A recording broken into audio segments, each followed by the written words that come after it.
जल रही होगी, चांदनी में टहल रही होगी।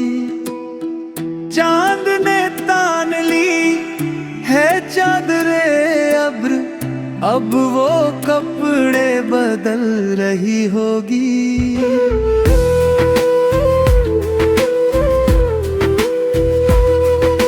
सो गई होगी वो शफक अंदाम, सब्ज किंदील जल रही होगी। सुर्ख और सब्ज वादियों की तरफ वो मेरे साथ चल रही होगी।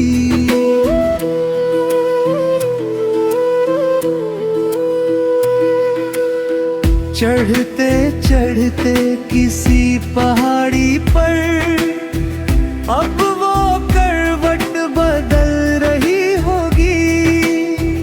पेड़ की छाल से रगड़ खाकर वो तने से फिसल रही होगी। नील झील नाफ तक पहने संदली जिस्म मल रही होगी। होके वो